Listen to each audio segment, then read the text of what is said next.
Hello and welcome to episode 33 of The Best Games, period. I'm your host, Jack Gardner, and with me are my ever-trusty co-hosts, Jeremy Brown,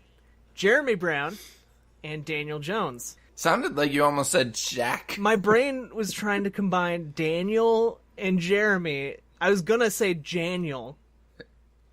And I knew that wasn't Yeah, I like that, Jeremy. We should join forces. Yeah.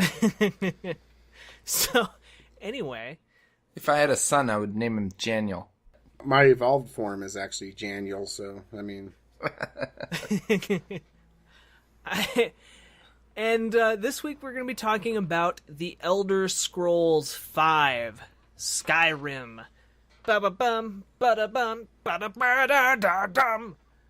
I hope you're all ready to get your Dovahkiin on, because we're going to be talking about the 2011 release, not the 2013, and not the upcoming special edition releases of this game. We're talking about the PlayStation 3, Xbox 360, and PC version that came out a few years ago. Well, wait. PS3 had a version, too, that released at the same time. Yeah. Yeah. Yep. Yes, it did. I'm sure we'll get to that. A version is putting it politely. Yeah. Yeah. Yeah. So, but before we dive into that, how are you two fellas doing? Fantastic. Couldn't be better. Jeremy puts on a really brave face for this show sometimes. No, in all sincerity, I've got two people hired at work. One of them's pretty well trained. The other one just started. I've had a couple days off the last 2 weeks. What? Which is very rare. So, yeah, I mean, not bad. I hope you've been playing Pokemon Go. Oh, well, I've been trying. Do you not have a lot of Pokemon out where you are? No, there's plenty That's of such Pokemon. a dumb question, and I hate myself for asking it. It's just the you know what? That app, if it wasn't so cool and so much fun, it would be complete trash, honestly. It's the worst. Yeah. Yeah. Daniel and I had a long conversation about it. I don't think we actually talked about the app itself. It's a mess. It's a hot mess. It could be It really is. better in so many ways, but it doesn't matter because it functions. Well, when it works, it functions, and it's cool. But it meets like the bare minimums. Yeah. You know, it's not quite broken enough not to play it. Yeah. It's fitting that we talk about that while talking about Skyrim in a way.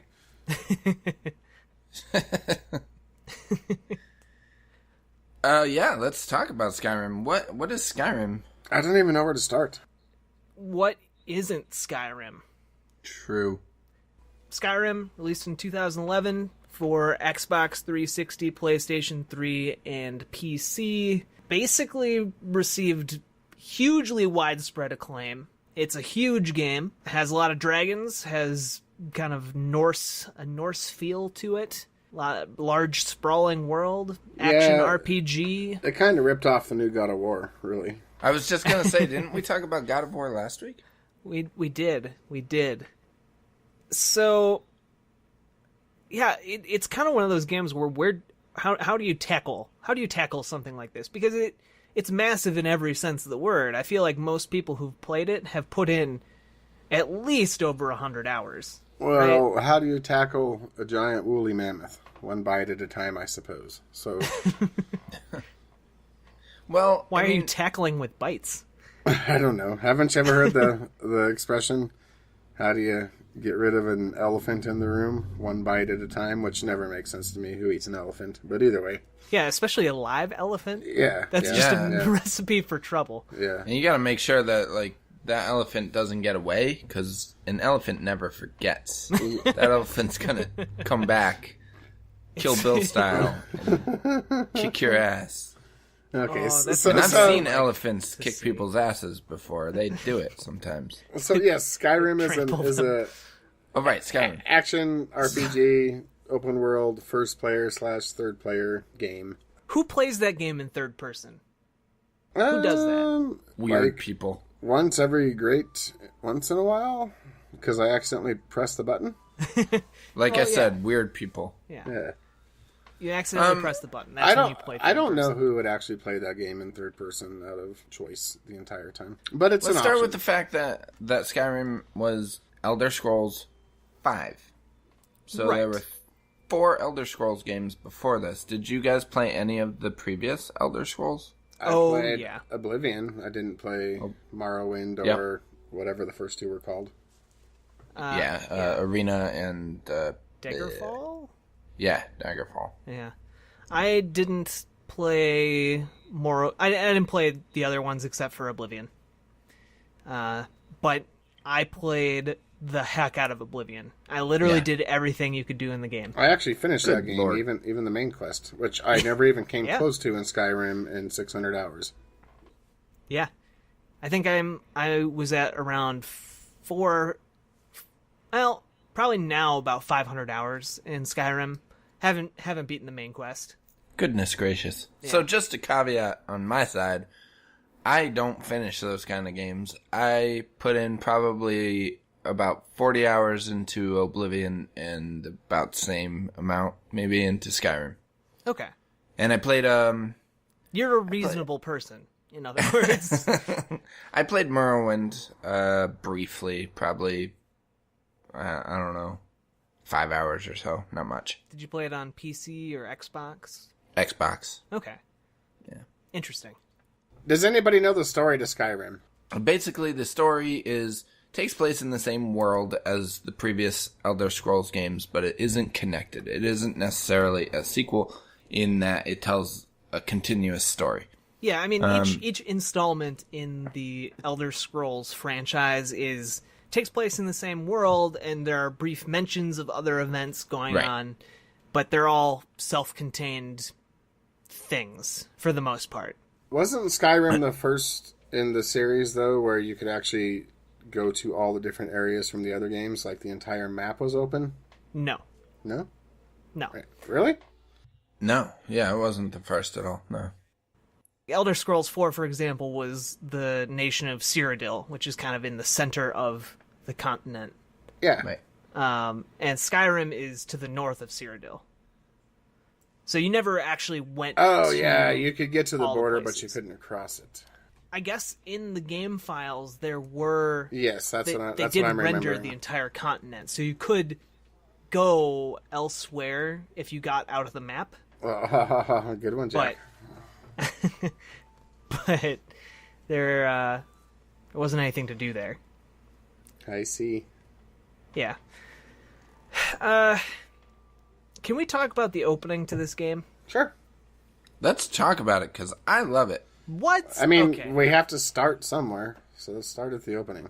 I'm just gonna go ahead and say that the opening to Skyrim is terrible. I would probably put it up there in one of the worst openings of a game. Seriously, you would take Oblivion's craptastic, terrible acting Patrick Stewart crap with the stupid rats in the sewers in the prison over a massive dragon attacking a city?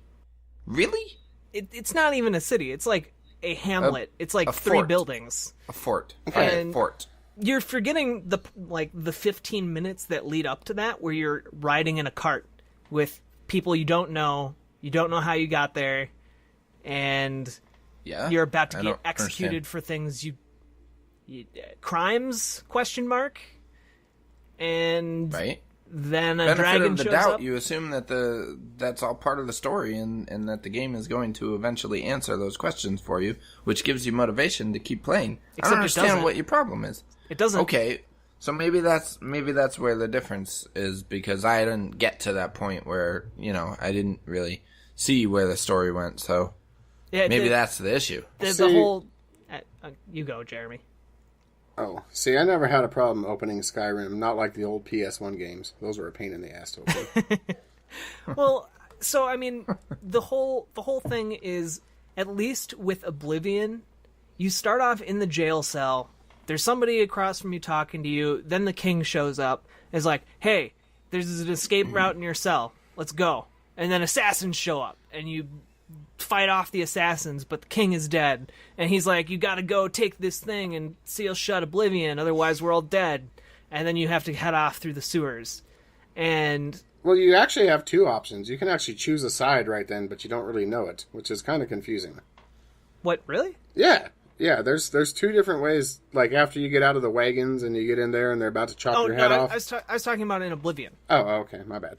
And then that's as opposed to Skyrim, where you are stuck in the cart for an absurdly long time, not able to do anything. Credits are going. And it's one of the least interesting areas of the game. Like, it's not like you have a great vista of the open plains down below you, just stretching off to the next mountain range or anything. It's like just a crummy road in like a forested area. And you can barely turn your head. Like, you can't even you're stuck. It's not interesting. It's not engaging. And the whole part of Skyrim is freedom to do what you want, how you want. And the opening does not instill that in any way. And as far as like drawing you into the story goes, it doesn't do that very well either, because as soon as I could, I ditched that storyline and did whatever the heck I wanted. There was a story? Exactly. So I mean, like, it you didn't think the dragon attacking the fortress or whatever we'll call it was interesting and exciting? I mean, I thought that was great. It was exciting, but at that point there was like no context for it. And so I was just kind of like, it was a dragon. You don't need context for a dragon. Dragon's not like, oh, I'm going to show up right around 12 tomorrow because that is when I have plans for tea. Well, that's okay though. You don't need context. It's a dragon. Not even close to how dragons talk. Sorry, they sound more like Sean Connery. I'm just saying that as a way of I don't mind that as like an isolated thing, but as a way of starting off your Elder Scrolls game, it didn't highlight the gigantic world, which is the main feature everyone remembers about it. And it didn't do anything to draw me into the story, really. It was just like this, whoa, dragon, and now it's gone. Okay. Yeah, because you shouldn't start off your game about dragons with a dragon. Well, but here's the thing. Like, you run into dragons all the time wandering the world. Like, that's cool. I enjoyed that part of the game. But as far as, like, a main opening part, sitting in a cart for 10 minutes and with some guys I don't know or care about, and then watching them get executed, that was a long time to not be doing anything. Whatever. We need to move beyond the intro because we will not agree to disagree on this one. I'm pretty neutral on the intro. It was fine. Well, also, I just want to throw this out there. I hate both factions that it allows you to choose from in this game. Yeah. And maybe that's a plus because they have like opposing viewpoints that I disagree with both of them. But like one is just horrifically racist and the other is, you know, the Empire that's not that great. Seems pretty similar to our current political culture. But at least it might be not horrifically racist and terrible. So like, I really, really, really like this game, but I don't even know where to... Well, you guys interrupted me before. I was trying to explain the story. Then finish it.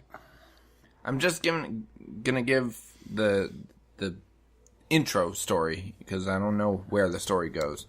But you. Well, I could have done that.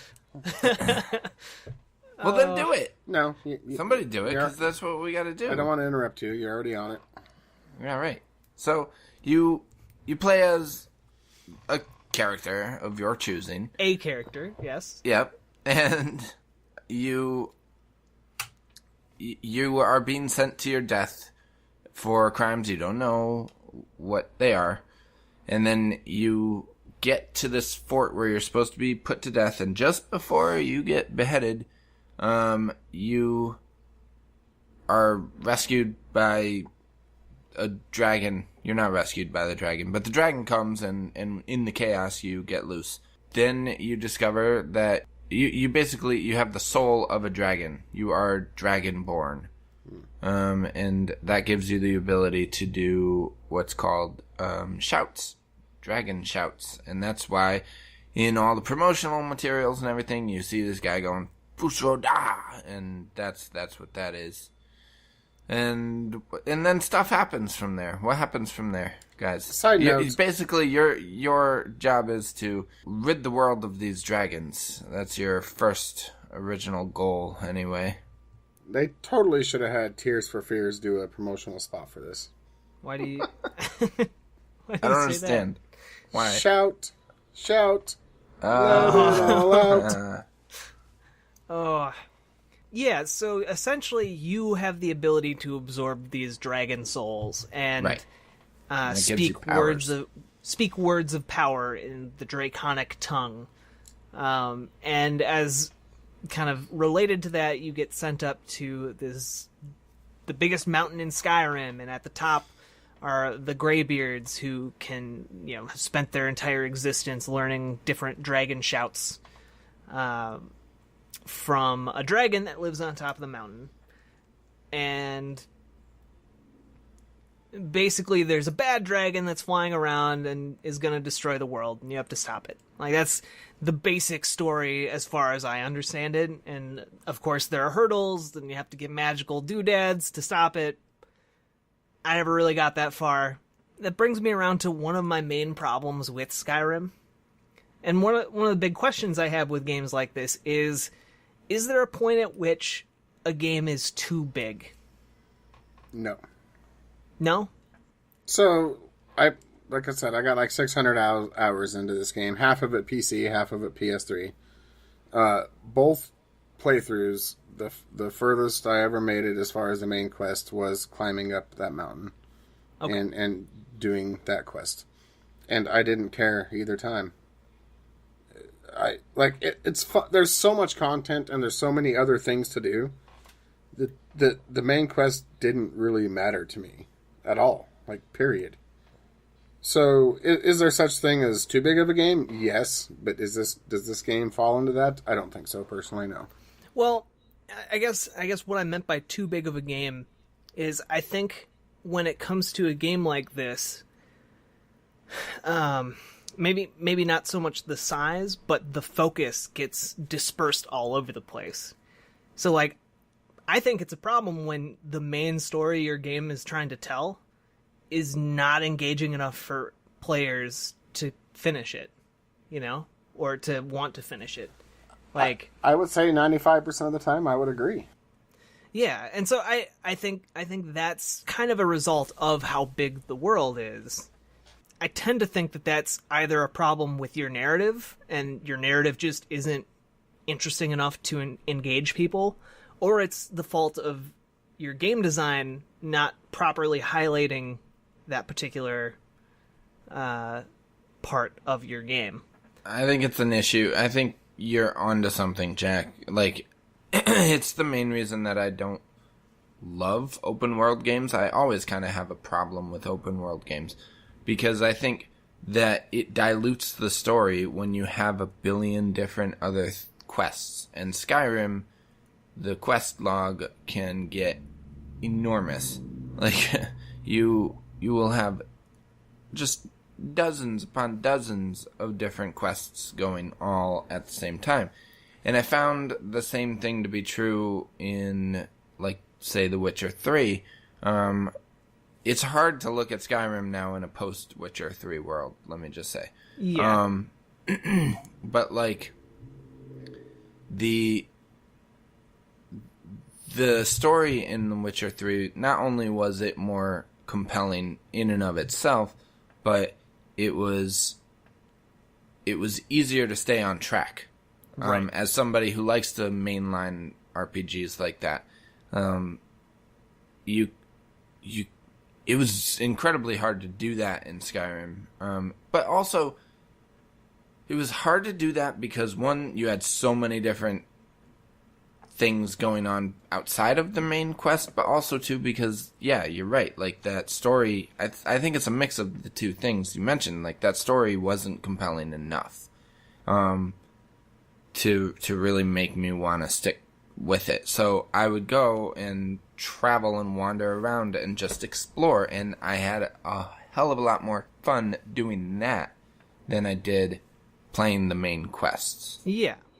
Yeah. I think that's both a positive and a negative, because everything else that you do in Skyrim can be a lot of fun, but it almost kind of detracts from the main quest. Or at least makes it look bad anyway, in comparison. Anytime they actually tried to orchestrate what you were doing, you could feel it. You could tell that they were trying to guide you, and this, when you were on missions, they were never as fun as when you were just out there exploring and making your own fun and taking on odd challenges and jobs here and there. When they were really, and maybe this goes back to your whole problem with the intro, is that when they actually try to focus and like I said, orchestrate what you're doing, you lose that freedom, and the random crazy wackiness of Skyrim kind of goes away, and it loses that. See, I think that, I don't want to disagree, but when talking about the narrative of Skyrim, the side quests are so great that they almost all have their own narrative, and to me that was really more intriguing than the rest. And that's both a positive and a negative, like you said, Daniel. But I just wanted to find the next cave, find the next secrets, find the next, loot. Loot is a big deal to me. I love loot. I love loot so much. I constantly found myself traveling or fast traveling back home and just dumping junk in whatever drawer, whatever. And then I spent hours organizing that stuff at some point. Yeah, the main quest in this game, the story, just I don't even care about. But I still think it's a really good game. Yeah. I poured tons of time into this, and I loved Skyrim, especially when it came out. And I think Daniel, you mentioned a couple things that I think are really interesting. I think we talked a little bit about this, I think, in the Fallout 3 episode, but it's not necessary. The main draw of it isn't necessarily any of the storylines. It's all, I think the main draw is that you have such a huge world and you've filled it with so much stuff that you can explore and just keep finding new things. New little quest lines that maybe you want to finish, or, a big one for me were the Dragon Priest masks. Yeah. And finding those and figuring out the secrets of that Dragon Priest ruin. That was a big deal for me. To me, that's like one of the defining memories I have of Skyrim. That being said, you also mentioned that it's hard talking about Skyrim in a post-Witcher 3 world. And I very much agree with that, because I think in addition to being a huge open-world game, I actually finished The Witcher 3. I'm currently playing through the DLC, and I think The Witcher 3's approach to quest design puts Bethesda's to shame. Oh, yeah. And maybe a part of that is Bethesda's presentation of quests and those more linear elements in their games is so much better. It's much more personal, and like when you get into a conversation with someone, or when you're, You mean CD Projekt Projekt. Red? You said Bethesda. Yeah. Sorry. When you're playing Skyrim and you're talking to someone, it almost kind of feels like you're talking to a video game character? Yeah, it feels like you're talking to an NPC or a robot, you Right. know? And as opposed to in The Witcher 3, you get the feeling that these characters are animated and alive and breathing to some extent, that they have some emotional things going on in their heads. You can believe that they're people. Even down to the tiniest bit parts where people are just like, "Oh, you're a witcher, please go kill this monster. It took my baby. My baby." And that's something that I think is lacking. That emotional connection is something I think is lacking in Skyrim. You guys know me. I'm a big story guy. I care a lot about story and narratives and things like that. And I think there are some quest lines in Skyrim that are really really good. Like, I think the Thieves Guild in Skyrim is great. That whole entire story arc is wonderful. But I think that there's sort of a disconnect between a lot of the characters you meet. I can't really name any of the characters. Maybe Wolfgar is one from Skyrim. Good point. Couldn't tell you. But like Lydia. Oh yeah, there's Lydia, the house girl.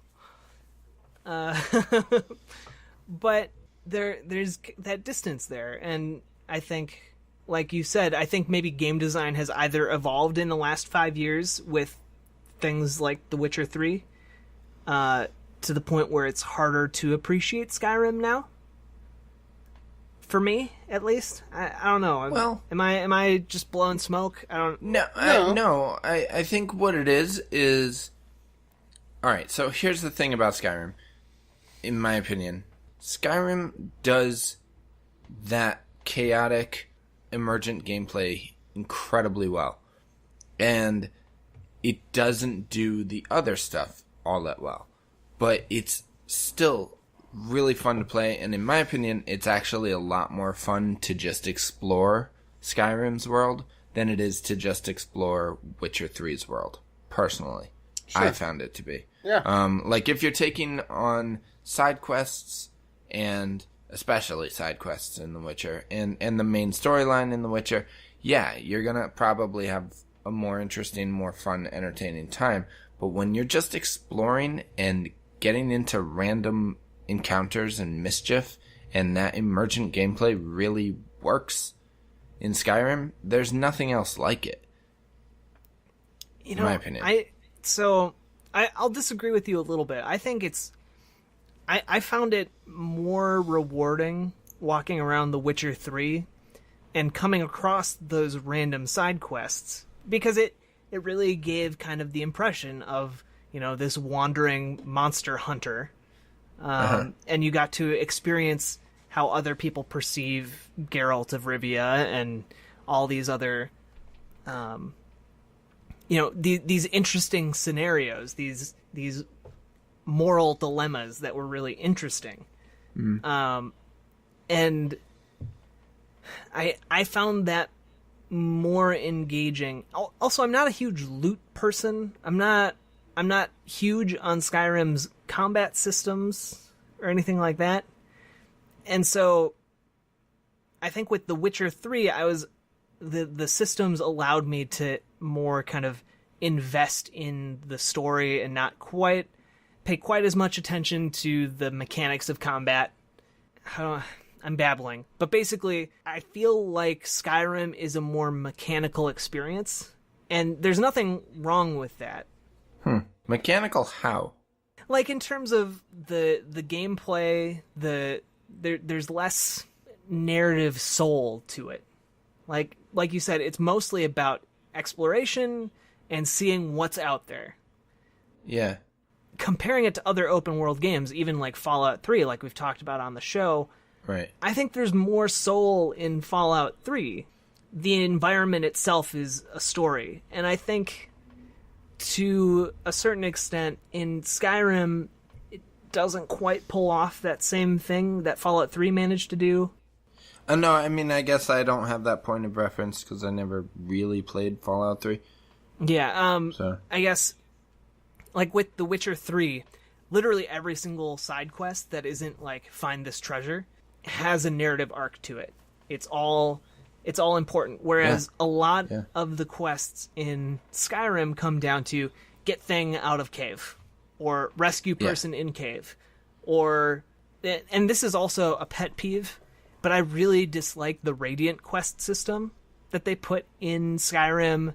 It came from Oblivion. I think they might have used it in Fallout 3. I don't remember. Explain what that is. But the Radiant quest system is essentially Bethesda's. They build it as infinite questing. So basically, there were certain NPCs that would just, if you had finished their previous quest, would give you a new quest, no matter how many times you'd done it, and it would send you to like a different cave to get something else, or it would reward you with experience or a certain amount of gold or whatever. But those didn't really have a point aside from getting you the gold or the experience or whatever. There wasn't any stakes. It wasn't important. So we keep comparing Skyrim to Witcher 3 for some reason. I think it's kind of important to point out that that game did release 4 years later and on a new generation of consoles. Oh yeah, no, definitely. And that's what I'm trying to say is that, like, to me, Skyrim has a lot of things that I like even better, and it's just simply comes down to the game design. Like, I wasn't even comparing the side quests because, I do think that The Witcher 3 does it better, but you're right, Jeremy, like, it's 4 years later, and the industry's evolved, but to me, just exploring Skyrim's world was a lot more interesting to me because regardless of The Witcher 3, what Skyrim did that I didn't feel like Oblivion had done nearly as well, and any other games around that time really did well, was just being in that world and random things happen to you. Like, I would be going to my next quest and I would run into a herd of mammoths and with a couple of giants. And I think, like, anything could have happened. Any number of things could have happened. Maybe I got too close to the mammoth and the giants attacked me, or a dragon just came down out of the sky all of a sudden and attacked one of the giants, and then I got into the mix in that. And I'm pretty sure that actually happened to me one time. A dragon came while these mammoths and this giant were walking around. So then I was in the middle of this fight between these mammoths and giants and a dragon, and there was me. And that kind of shit was amazing in Skyrim. Yeah. And sometimes the dragon would take down the giant's health a little bit, and you'd be like, oh, hell yeah. But then he'd turn on you, and you'd be like, oh, shit. Or I would see a mountain and just decide to scale that mountain. Yeah. You can't do that in Witcher 3. You can't do that in most games. I'm not saying Witcher 3 is a bad game. I'm just saying it's important to point out that they are, a generation apart in consoles and quite a ways apart in time. You can do that in Witcher 3, though. Yeah, but it's not nearly as interesting. It's not. I disagree with you, but I think Witcher that's because 3's world. I value the storytelling aspects of The Witcher 3 more than the things you just mentioned. Okay. Yeah, the storytelling in Skyrim is... Yeah. But I just don't find it fun to explore The Witcher 3's world. It's too dense. It's way too dense for me.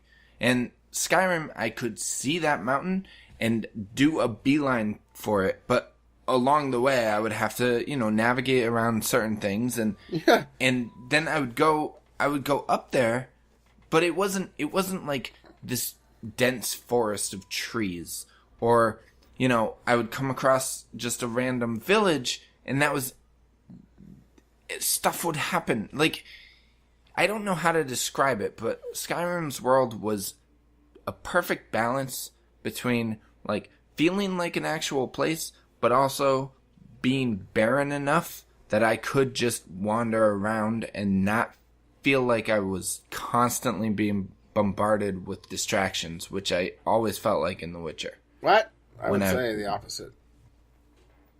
What? Well, I was always distracted in Skyrim. That's part of the reason I could never get anything accomplished. Yeah, that's...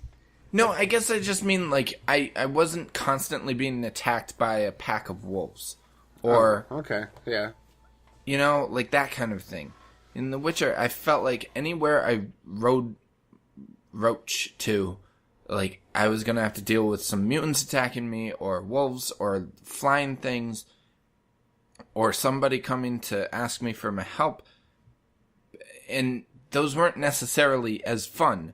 Whereas in Skyrim, like, crazy, wacky stuff would happen. That was a lot of fun, and it was a lot more fun, and I welcomed those distractions. Whereas in The Witcher 3, and just Witcher 3 aside, any other really open world RPGs that I can even think of, I didn't enjoy those distractions nearly as much. And I get what you're saying about the side quests, Jack. Mm-hmm. I just mean I'm specifically only talking about the emergent gameplay outside of quests. Yeah.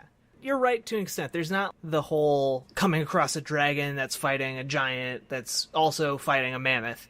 Like, you don't, there's none of that interaction going on in, like, The Witcher 3. And I know, Jeremy, you think it's kind of weird to compare it to The Witcher 3. No, I'm not saying it's weird. I'm just saying it's something we should point out. The Witcher 2 did come out the same year as Skyrim. Yeah. And I think it's also important those two series come from very different pedigrees. Mm-hmm. Like, the Witcher series has traditionally been more linear and story-focused. I don't think they're trying to do the same thing. Right. I think that's a pretty distinct, point. I think the reason it initially came up in conversation, though, was to point out that they both do very different things with their open worlds. And I think... Well, so does Grand Theft Auto and several other types of things, I think Skyrim has more in common with Grand Theft Auto, though. I think the kind of approaches to storytelling are similar, even if they are very different in method. The story in Grand Theft Auto 4, which would have been the contemporary of the time, the storytelling is kind of secondary to the main draw of the game, which is playing around in this gigantic open world sandbox. Yeah. The story and backdrop in Skyrim is secondary to playing around in this giant open world sandbox. Yeah. Simplifying it down to the base elements. Of course, there are huge differences. To the nitty-gritty of the sandbox, yeah. But to me, that's just not... That approach to a game is not interesting to me. Like, there's a reason I rarely get very far in any Grand Theft Auto game, and it's because on my way to go do story missions, I get caught up in, fleeing from the police and gun battles and stealing a helicopter and, like, all these other things. Yeah. And that's a blast. But at the same time, it's hard for me to connect with games like that. Yeah. If that makes sense. Yeah, see, to me, those are the things in the Grand Theft Auto games that turn me off. I actually somewhat enjoy the story, but the constant having to harangue all the other stuff is annoying to me. I guess if I were to think about open world games and like kind of put one on a pedestal, I would say Red Dead Redemption would be the one that I would say is kind of the creme de la creme in my book. But that's what I'm saying is that Skyrim to me is a lot like Red Dead Redemption in that you have these open plains and you have enough leeway to just wander, and there are distractions, but they're not constantly bombarding you like in Grand Theft Auto. I completely agree with you, Jeremy. I don't know how to get my point across. See, I think there are a lot of distractions. Like, for there how are a my lot brain... of distractions, I think but Red Dead keeps you on the main narrative much better. I mean, it makes you want... Yes. It makes you want to do both. It makes you want to do the side quests, explore, or wander, or yonder, or whatever you want to call it. Wander yonder. And, but still, like, it's got a pretty intriguing storyline, and it keeps you interested in that. Skyrim, again, what's the dragon's name? Alduin, I think? I mean, sure. To this day, I don't care. See, and I think that's one of my core problems with it. Like, like, we've talked about a couple open world games on this show. We've talked about Red Dead Redemption and Fallout 3, and I think that's pretty much it. And to me, Fallout 3 is much more interesting, and maybe that's because I put so much time into Oblivion that going back to a similar but different world in Skyrim, like, granted, I love this game. I put like 500 hours into it. Yeah, it's one of those games that you really love, but it also has some serious issues or some things that can be criticized, so it's... Yeah. I mean, we're kind of getting towards the end of this episode. We haven't even talked about some really cool stuff. Like, Plus, I love Fallout the 3 had Liam Neeson. I love the soundtrack to this game. Yeah, the soundtrack is it's amazing. Fantastic. Jeremy Sewell, I believe, composed it, and well, thank you. like, it's unique in modern games in that it has a very memorable soundtrack, or at least main theme. A lot of games that main theme. Yeah, a lot of games go for like an orchestral, just kind of general epic vibe, but you're listening to the Skyrim soundtrack. They got a choir of 30 people and then multiplied it by 3 in the soundtrack to achieve that kind of background boom to the voices. So, and not only that, like 90 people then? No, they got 30 people and then multiplied it in editing by 3. So like 90 people then? It sounds like 90 people. Oh, okay. It's still 30 people. I'm just making sure I'm still good at my math. And then not only that, but they're actually singing in Draconic. They created an entire dragon language for Skyrim. And they made up words as they went, as they needed them, but the choir is singing in dragon language in the Skyrim theme song, which I think is just super nerdy and cool at the same time. Hey, I make up words as needed all the time. That doesn't make me special. Well, that's because you need to write them in a book or a famous play, and then you'll be Shakespeare. Or I could just chisel them into a wall somewhere. Do that. Yeah. Anyway, so like there are many different elements of this game that I really love. And like I love the exploring elements. I love the music. I love just the general sense of adventure that kind of is around you. I love like some of the certain side quest storylines that are really neat and cool. But I think at the end of the day, like, because we're kind of nearing the end of the episode. Yep, let's do it. It's a great game. I just don't think it's one of the best games, period. I know that's kind of a controversial opinion because everyone seems to love Skyrim. But I think it's a game that is good. I think it's great. I just don't think it is in the pantheon of Bethesda's work. I think it might have been defining for the time, but I don't think it's aged well. We haven't even talked about all the glitches it launched with and still, to this day, continue to plague some of the versions. Do we need to? That's just there. I mean, like, it's worth mentioning at least. Well, but again, do we have to? Because everybody knows they're there. Yeah, there's tons of glitches, an unacceptable amount of glitches. I mean, this was really kind of the PS3 version of this, especially was the first it was the first game to do that, where it came out and was just a buggy, disastrous mess. No, and then Fallout 3. I mean, it was well, Bethesda's games have always had bugs, but I think Skyrim was the defining case of releasing a game probably before it should have been and then patching it after the fact. Yeah, right. I agree.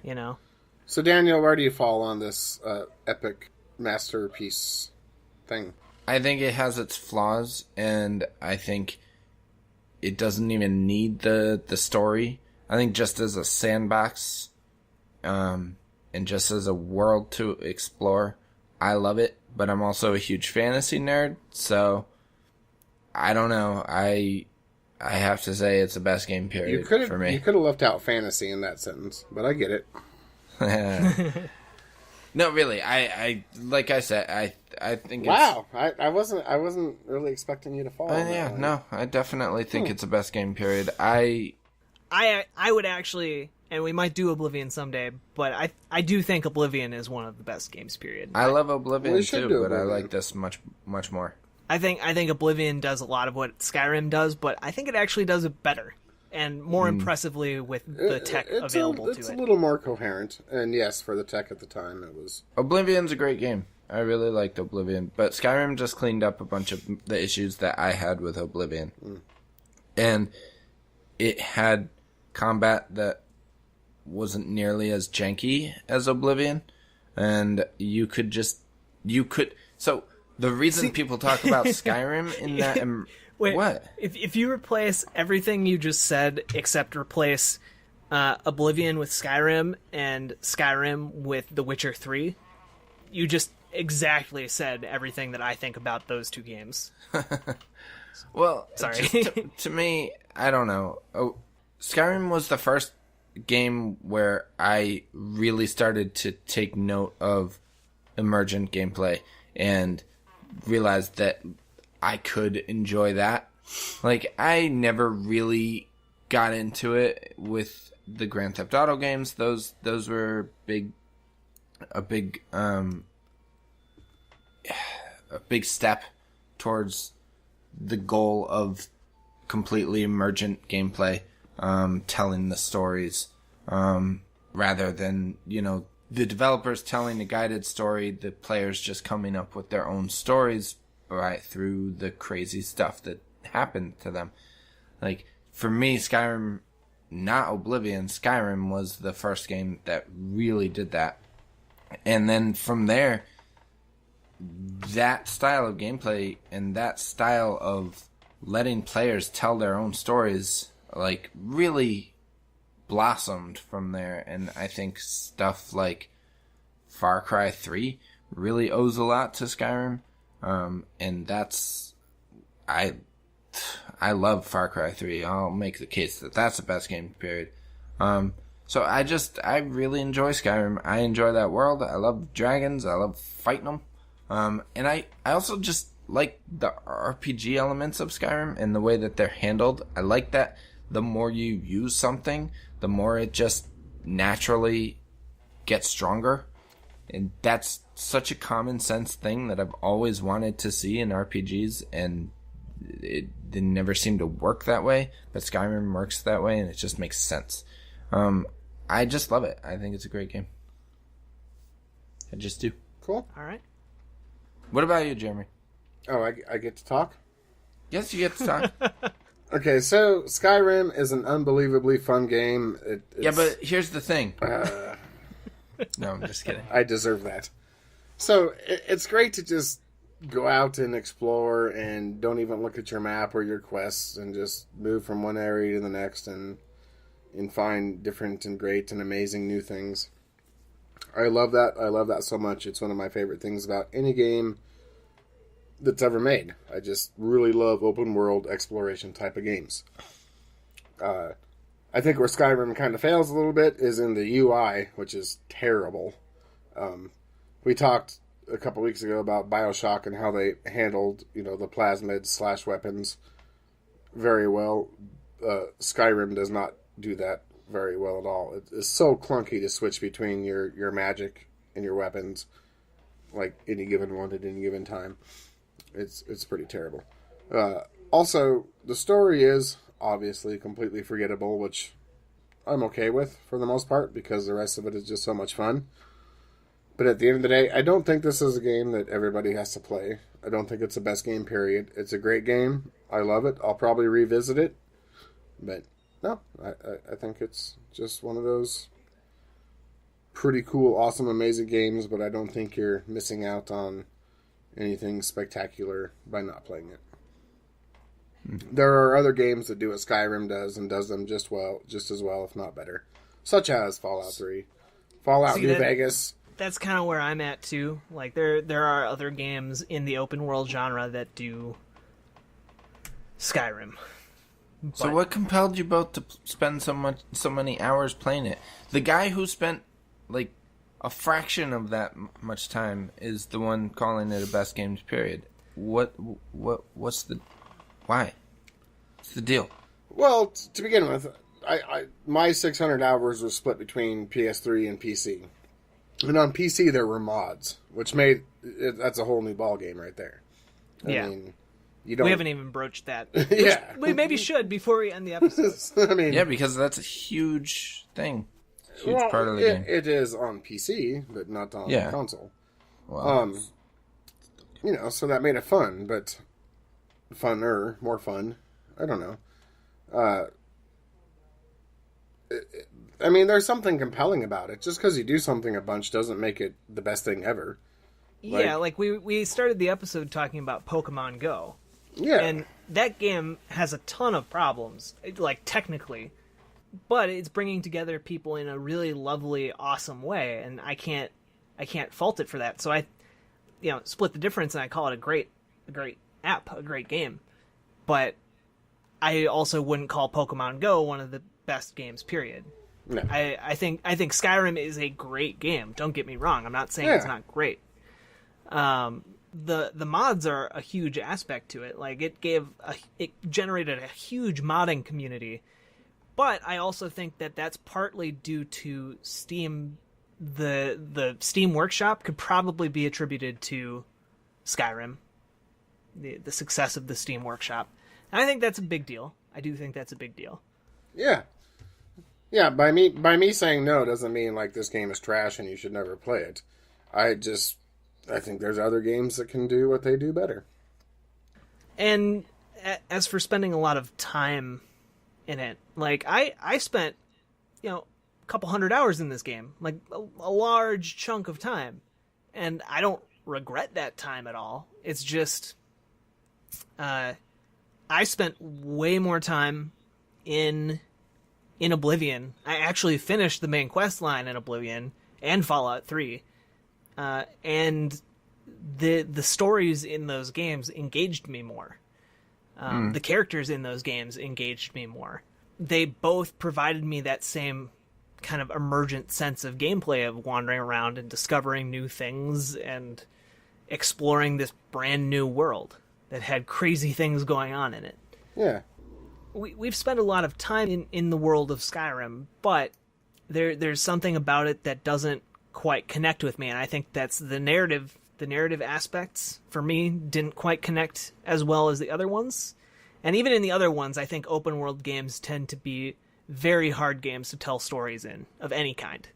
I think Skyrim is missing a little bit of that kind of soul, I guess. I spent a lot of time being married the first time, and it never quite connected with me either, so. Time does not equal greatness, I guess. But it's still great. You know right. What I'm saying. Yep. And that's fine. It's fine. Are you I'm the odd man out. Are you okay? Right. Ooh, the rare Daniel odd man out. I'm not sure. Yeah. You better have some ice cream. Are you sure it's fine, Daniel? You're just I don't have any ice cream. You're saying it's fine. Are you okay? I'm just gonna go cry in the corner after the episode's over, but I'll be all right. All right. Desi will come give you some loving. He'll make it okay. Yeah. I'm not the one that fed him tonight, so that's not necessarily true. Well, maybe you can make a trip over to the gas station to get some ice cream. We should wrap up. Jack. Daniel.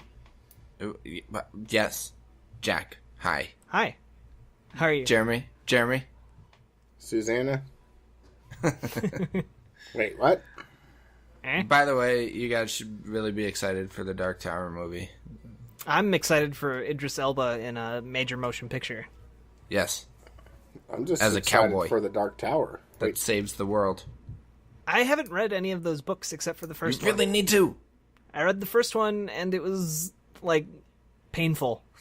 No, it's not. The first one isn't great. Those are Stephen King books, right? Yeah. Yes. Yeah. I'm not a You need huge to read the Stephen second King one. guy. No, I don't care. But he's on fire on Twitter, so maybe I'll read his books. Read the second one. Read the second one and see if you're still not hooked after the second one, then fine. All right. The first one was short. Can't I just watch the first Misery one's again?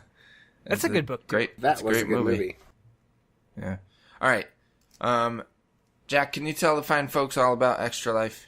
Sure. So basically, what is Extra Life? Extra Life. I don't know. You tell me. It's this thing that happens every year. This year it's on November 5th, and it's kind of like a relay for life type thing. Except instead of walking around a track to raise money for kids or cancer research, you're playing video games for 24 hours to raise money to help sick kids in hospitals. You just get friends, family, strangers to donate money to you, to your cause. Each person who signs up can choose which Children's Miracle Network hospital gets their money. And honestly, it's great. 100% of it goes directly to that hospital. So not only do you know where your money is going, 100% of it is going there.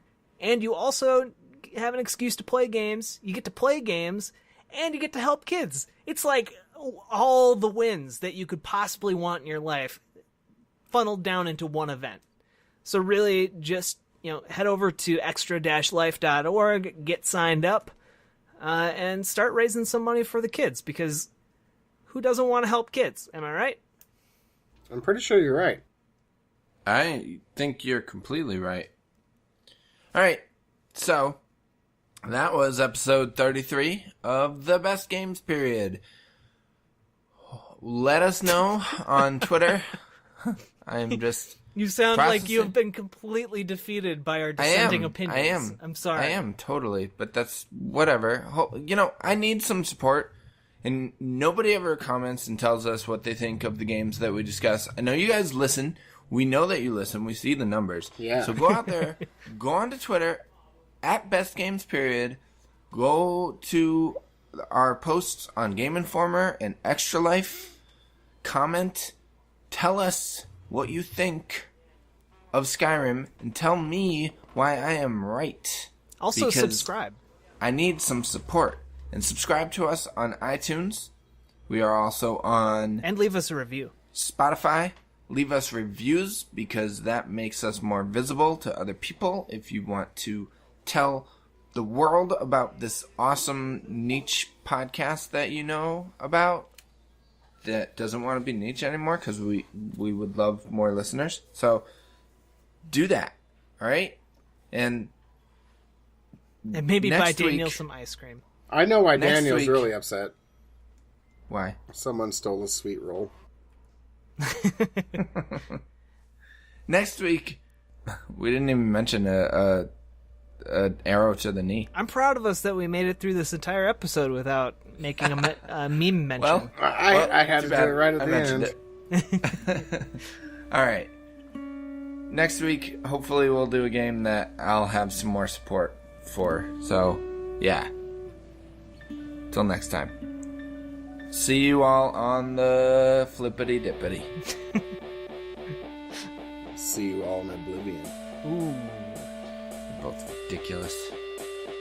You're ridiculous.